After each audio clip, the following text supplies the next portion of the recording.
Welcome to our next Wandering Walks of Wonder College tour. Today we're headed to Crawfordsville, Indiana to Wabash College. Wabash College is a private liberal arts college for men in Crawfordsville. It was founded in 1832 by a group of Presbyterian ministers and Midwestern leaders. It's the oldest college in Indiana. The college originally was started in New Harmony, Indiana, but it moved to Crawfordsville in 1834. The first president of Wabash College was Caleb Mills, who served from 1833 to 1851. Mills was a strong advocate for the liberal arts education, and he helped to establish Wabash College as a leading institution of higher learning in the Midwest. Our tour here begins in front of Pioneer Chapel. Pioneer Chapel was designed by architect Jens Frederick Larson and dedicated to the memory of Indiana pioneers on January 10, 1929. This was the first building on the mall to be built in the Georgian style. Both the beginning and ending of a student's career are celebrated in or near the chapel. In the chapel on Freshman Saturday, the president rings in the new students using the bell with which Caleb Mills, the college's first professor, rang in the original 12 students on December the 3rd, 1833. 4 years later, a baccalaureate service will take place in the chapel. In the afternoon, the president will conclude the commencement ceremony on the mall just in front here of the chapel.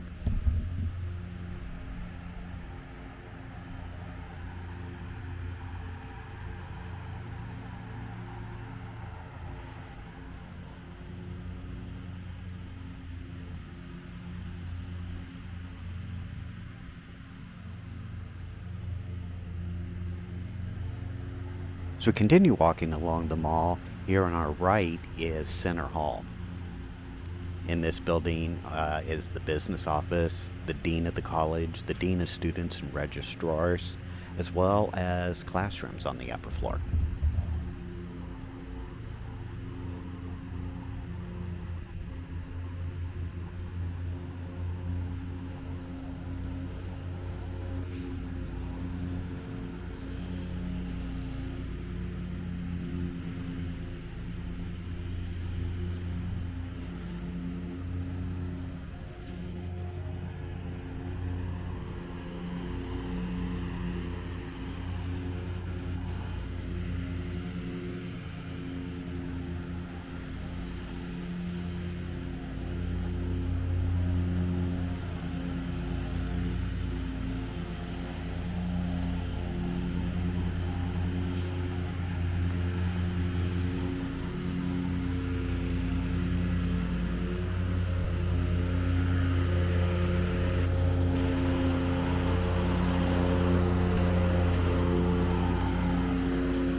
Ahead of us is the Deachon Center.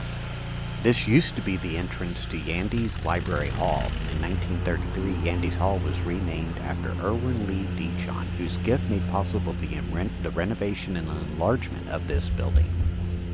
At present, this is the home of the Classics and Modern Language departments.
As we circle the buildings here on the east side, these actually were the original entrances to many of the college campus buildings that we see. Many of these were built in the late 1800s and reconstructed or rebuilt in the 1900s. On our left is actually an arboretum where most of the trees have been kept. Hayes Hall here, which we can see with the greenhouse, is part of the biology and chemistry departments.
We're now heading towards the Milliken clock. This was donated by Carrie Fishbeck Milliken in 1920 and dedicated to the memory of her late husband, Harry Joseph Milliken. Milliken was president of the Wabash Board of Trustees from 1906 to 1916 and provided invaluable leadership and generous financial support to the college in its early years.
We're now walking past the Wabash Center for Teaching and Learning in Theology and Religion. The center was built on the site of former Kingery Hall, which was demolished after sustaining severe damage in a windstorm.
Ahead of us is the Byron P. Hallett Little Giant Stadium. This is where the Little Giants play football. The field is named after Hallett, who served as a trustee for the college for 30 years and was president of the board from 1975 to 1984. The field itself is named in memory of David Hunnard Sewell.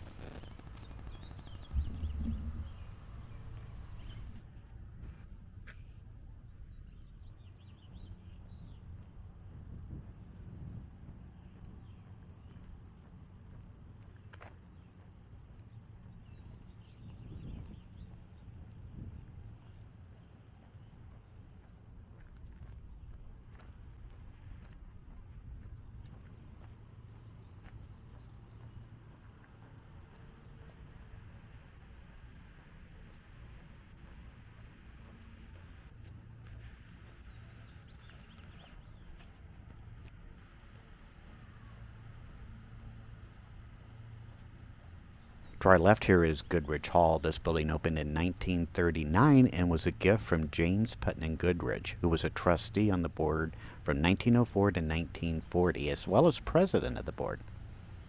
Currently, this houses the physics and mathematics and computer science departments.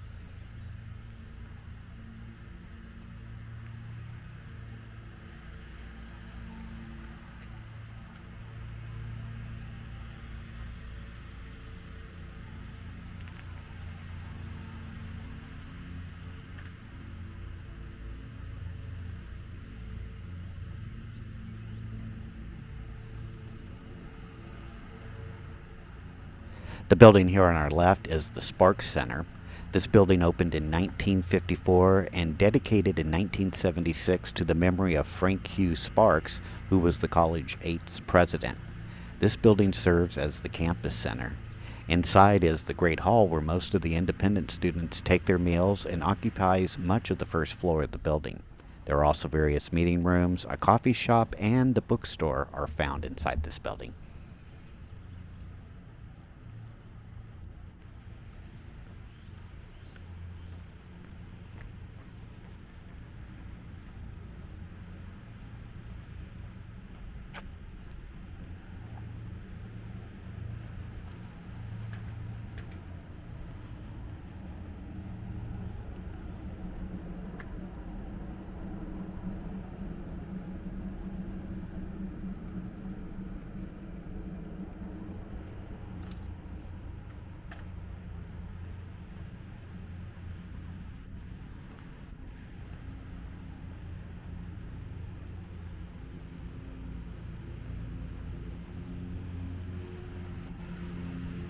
We're now walking past the Lilly Library. This building opened in 1959 and was named in honor of Eli Lilly, who was a trustee of the college from 1944 to 1977. Lilly, owner of one of the largest pharmaceutical companies in the world, also was one of the college's most generous benefactors. The library's collection includes more than 300,000 non-periodical books, 435 printed journals, and more than 16,000 DVD and VHS items.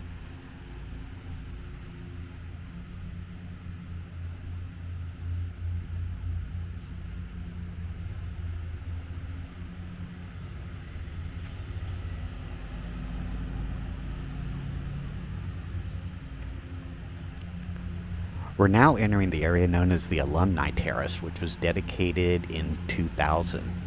The bricks here bear the names of alumni and friends of the college who were donors to the Greater Wabash Foundation. The three wooden buildings you see around us are the college's oldest buildings and form the historic corner of the campus. One of these here right ahead of us is Forest Hall, which was constructed in 1833 on the college's original campus. In 1850, Professor Caleb Mills purchased the building and later had it moved to this campus.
The building we see here on our left is the Malcolm X Institute. The Malcolm X Institute of Black Studies was established in 1971 to promote educational, cultural, and social programs of concerns to the citizens of Wabash.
Ahead of us is the Allen Athletics and Recreation Center. This contains basketball courts, conference rooms, a health center, a fitness center, some of which can be used by members of the community. The Allen Athletics and Recreation Center was dedicated in 2001 in honor of Betty and Robert E. Allen.